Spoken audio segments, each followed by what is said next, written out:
Hello, hi, welcome all the competitive various notebook teachers. This is your Kiran Kodmuru. Yes, మరి Bloom's విద్యా లక్ష్యాల వర్గీకరణలో మరొక funny sentence అయితే చూడబోతున్నామండి. Funny sentence at the same time చాలా ఇంపార్టెంట్. దీనికంటే ముందు మనం అవగాహన అనేటువంటి లక్ష్యంలో ఉన్నటువంటి 10 స్పష్టీకరణలను ఏ విధంగా గుర్తుపెట్టుకోవాలనే ఒక ఫన్నీ సెంటెన్స్ తయారు చేసి చెప్పడం జరిగింది. సో చూస్తున్నారు, లైక్ అయితే చేయట్లేదు, లైక్ చేయండి తప్పకుండా. సో ఎందుకంటే చాలా కష్టపడాల్సి వస్తుందండి. ఒక్కసారి మీరు ఈ వినియోగంలో లేదంటే అన్వయంలో ఉన్నటువంటి స్పష్టీకరణ 11 ఏవైతే 11 అన్ని దగ్గర రాసుకోండి. సో ఇది చూడకుండానే పని చేయండి. 11 స్పష్టీకరణ ఒక దగ్గర రాసుకోండి. ఏదైనా ఒక సెంటెన్స్ మీ ఇష్టం వచ్చిన సెంటెన్స్ తయారు చేయడానికి ట్రై చేయండి. సో ఎంత కష్టపడితే ఆ సెంటెన్స్ ఫామ్ అవుతుంది అనేది మీకు అర్థమవుతుంది. సో వీడియో చూడకుండా ఫస్ట్ మీరు సెంటెన్స్ ట్రై చేయండి, తయారు చేయడానికి మీకు అర్థమవుతుంది ఎంత కష్టం అవుతుంది అనేది. సో కాబట్టి నేను చెప్పేది ఏంటంటే ఒక లైక్ చేయండి, అదేవిధంగా షేర్ చేయండి. అండ్ మీరు ఇప్పుడు ఫస్ట్ టైం చూసినట్టయితే మన ఛానల్ తప్పకుండా సబ్స్క్రైబ్ చేయండి. సో అంతేకాకుండా మన డిస్క్రిప్షన్లో డెమో వీడియోస్ చాలా ఉన్నాయి. వాట్స్ బిహైండ్ అనేటువంటి పేరుతోటి ప్లేస్టోర్లో యాప్ ఉంటుంది. అండ్ డిఎస్సికి సంబంధించినటువంటి అనేక రకాల కోర్సెస్ కావచ్చు, టెస్ట్ సిరీస్లు అందుబాటులో ఉంటాయి. డెమో వీడియోస్ చూడండి. అండ్ ఈవెన్ యాప్లో కూడా మీకు డెమో వీడియోస్ అనేవి అందుబాటులో ఉంటాయి. బోర్గా ఫీల్ కాకండి. రైట్, ఇక్కడ చూద్దాం నెక్స్ట్ మరి ఒక లక్ష్యం. సో అదే మనకి ఏంటంటే అన్వయం లేదంటే దాన్ని వినియోగంగా చెప్తాం. సో మరి అన్వయం లేదంటే వినియోగంలో మొత్తం కూడా మనకు 11 స్పష్టీకరణలు ఉన్నాయి. సో మరి దీనికి సంబంధించినటువంటి ఒక ఫన్నీ సెంటెన్స్ అండి. చాలా కష్టపడి చేశాను. సో మీకు చూస్తే అర్థమవుతుంది అసలు సో ఎంత కష్టపడ్డాను అనేది. రైట్, సో చూద్దాం ఇంకా సెంటెన్స్ ఏంటనేది. సెంటెన్స్ నుండి మనము ఆ యొక్క 11 స్పష్టీకరణలు ఏ విధంగా గుర్తుపెట్టుకోవాలో చూద్దాం. సో ఫన్నీ సెంటెన్స్ వచ్చి ఇదండి, మన కంప్లీట్గా ఫన్నీ సెంటెన్స్ వచ్చేసి ఇది. సో సెంటెన్స్ నేను ఏ విధంగా అయితే రాశానో డిఫరెంట్ కలర్స్ యూజ్ చేసేసి ఆ డిఫరెంట్ కలర్స్ యూజ్ చేసి రాసుకోండి కంపల్సరీ. ఆ ఫన్నీ సెంటెన్స్ ఒకసారి స్క్రీన్ షాట్ అయితే తీసుకుంటే సో తీసుకొని తర్వాత రాసుకున్నా పర్వాలేదు, లేకుంటే ఆన్ ది వే నేను చెప్తా ఉంటే అలా రాసుకున్నా పర్వాలేదండి. రైట్, ఇక్కడ చూద్దాము వినియోగం లేదంటే అన్వయం లేదంటే దానిలో ఉండేటువంటి స్పష్టీకరణలు ఏంటో చూద్దాం. సో కల్పన కరణ్ స్క్వేర్. సో కరణ్ అనే పేరు ఉంటుంది కదా జనరల్గా, వెరైటీగా మనం కరణ్ స్క్వేర్ అని చెప్తున్నాం. ఇక్కడ కల్పన కరణ్ స్క్వేర్ భార్యాభర్తలు జనరల్గా వాళ్ళు సాధారణ జీవితాన్ని గడుపుతున్నారండి. సో కొన్ని రోజుల తర్వాత కల్పన భర్త అనుమతి లేకుండా, సో చాలా సింపుల్గా అనిపిస్తూ ఉంటుంది మీకు, కల్పన భర్త అనుమతి లేకుండా ఫ్రాక్స్ పెంచింది. ఏం పెంచింది? ఫ్రాక్స్ పెంచింది. సంశయించినటువంటి భర్త, సంశయించడం అంటే ఏంటండి, అనుమానించినటువంటి భర్త సమస్యను గుర్తించి దీనివల్ల ఉపయోగం లేదు, సో నీ పద్ధతి మార్చుకో అంటాడు. సో అల్టిమేట్ ఇంకా భర్త చెప్పిండు అనేసి భార్య భర్త తీర్పును గౌరవిస్తుంది. ఇది సింపుల్ సెంటెన్స్ అండి, వెరీ సింపుల్ సెంటెన్స్. మళ్ళీ ఒకసారి చెప్తున్నాను. కల్పన కరణ్ స్క్వేర్, భర్త పేరు కరణ్ స్క్వేర్, నార్మల్ అంటే కరణ్ కదా, కరణ్ స్క్వేర్ డిఫరెంట్గా ఉంది అన్నమాట. ఇక్కడ కరణ్ స్క్వేర్ భార్యాభర్తలు సాధారణ జీవితాన్ని గడుపుతున్నారు. కొన్ని రోజుల తర్వాత కల్పన భర్త అనుమతి లేకుండా ఫ్రాగ్స్ పెంచింది. సంశయించినటువంటి భర్త సమస్యను గుర్తించి దీనివల్ల ఉపయోగం లేదు, సో నీ పద్ధతి మార్చుకో అంటాడు. సో భార్య భర్త తీర్పును గౌరవించేసి తన పద్ధతిని మార్చేసుకుంటాడు. ఇది సింపుల్ సెంటెన్స్ అండి. రైట్, ఇక్కడ చూద్దాం ఇంకా దీంట్లో ఉండేటువంటి 11 స్పష్టీకరణలు ఏంటి అనేది చూద్దాం. సో ఫస్ట్ కల్పన, ఇక్కడ నేను డిఫరెంట్ కలర్తో రాశానండి ఆల్రెడీ. సో కల్పన అంటే ప్రాకల్పనలను రూపొందించడం, ప్రాకల్పనలను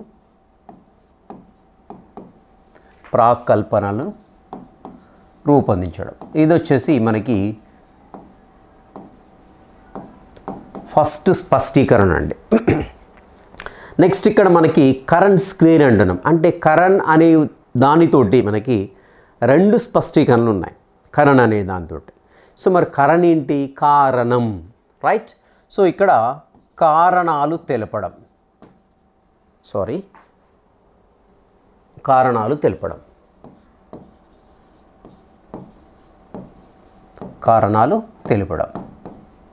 ఇది ఒక స్పష్టీకరణ. కరణ్ స్క్వేర్ అన్నాం ఇక్కడ మనం, కరణ్ స్క్వేర్ అన్నాం కాబట్టి నెక్స్ట్ వచ్చేసి కారణానికి ఫలితానికి సంబంధాన్ని గుర్తించడం.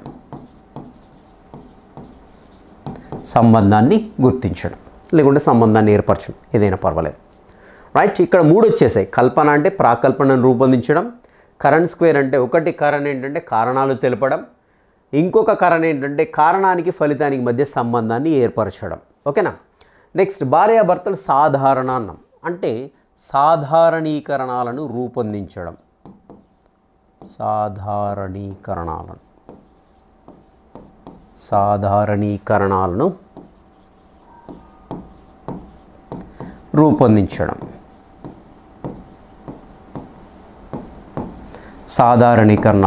రూపొందించడం. జీవితాన్ని గడుపుతున్నారు. కొన్ని రోజుల తర్వాత కల్పన భర్త అనుమతి అన్నాం. ఇక్కడ అనుమతి. సో అనుమతి అంటే ఇక్కడ మనం అనుమితి ముగింపులను నెక్స్ట్ అదేవిధంగా ముగింపులను రాబట్టడం. అనుమితి మరియు ముగింపులను రాబట్టడం. సో ఇక్కడ అనుమతి అంటున్నాం కదా, అనుమితి అది. ఓకేనా. అనుమతి లేకుండా ఫ్రాగ్స్ పెంచింది. ఫ్రాగ్స్ అంటే ప్రాగుప్తీకరించడం. ఏంటండి? ప్రాగుప్తీకరించడం.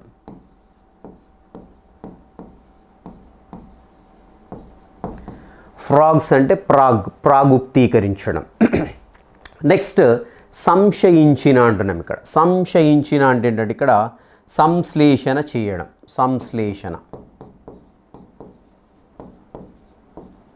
సో నేను ఇది ఇక్కడ పక్కన రాస్తున్నాను, క్రింద లిస్ట్ పెద్దగా అవుతుంది కాబట్టి ఇక్కడ రాస్తున్నాను. సంశ్లేషణ చేయడం. ఓకేనా. సంశ్లేషణ చేయడం. నెక్స్ట్ వచ్చేసి ఏంటి? సమస్యలను గుర్తించడం. సమస్యను గుర్తించి వచ్చింది కదా, సమస్యలను గుర్తించడం.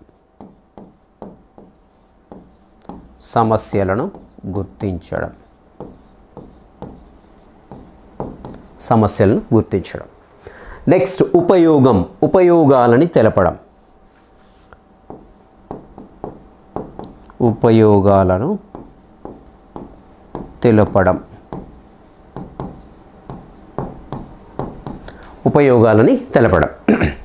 నెక్స్ట్ సో నీ పద్ధతి అన్నాం. ఇక్కడ పద్ధతులను సూచించడం.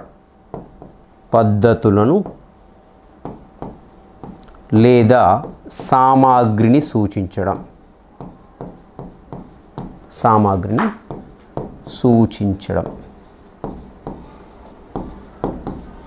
పద్ధతులను లేదంటే సామాగ్రులను సూచించడం. నెక్స్ట్ ఫైనల్గా వచ్చేసి భార్య భర్త తీర్పును అన్నాం కదా. సో తీర్పులను ఇవ్వడం. లాస్ట్ది వచ్చేసి ఏంటంటే మనకి తీర్పులను ఇవ్వడం. సో ఇవి వచ్చేసి మనకి అన్వయం లేదంటే వినియోగంలో ఉండేటువంటి 11 స్పష్టీకరణ.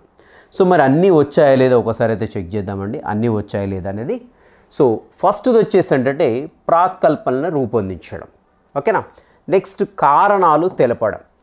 నెక్స్ట్ కారణానికి ఫలితానికి మధ్య సంబంధాన్ని కనుగొనడం లేదంటే తెలపడం. నెక్స్ట్ సాధారణీకరణాలను రూపొందించడం. నెక్స్ట్ అనుమితి ముగింపులను రాబట్టడం. 6వది ప్రాగుప్తీకరించడం. 7 వచ్చేసి సంశ్లేషణ. 8 వచ్చేసి సమస్యలను గుర్తించడం. 9 వచ్చేసి ఉపయోగాలను తెలపడం. 10 వచ్చేసి పద్ధతులను మరియు సామాగ్రిని సూచించడం. నెక్స్ట్ లాస్ట్ది వచ్చేసి 11వది వచ్చేసి తీర్పులను ఇవ్వడం. ఇవి వచ్చేసి కంప్లీట్గా అన్వయం లేదంటే వినియోగంలో ఉండేటువంటి 11 స్పష్టీకరణలు. క్లియర్గా అర్థమైంది అనుకుంటున్నాను.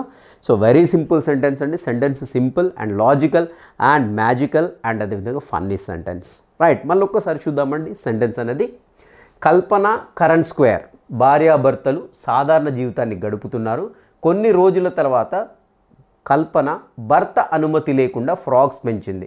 సంశయించినటువంటి భర్త సమస్యను గుర్తించి దీనివల్ల ఉపయోగం లేదు, సో నీ పద్ధతి మార్చుకో అన్నాడు.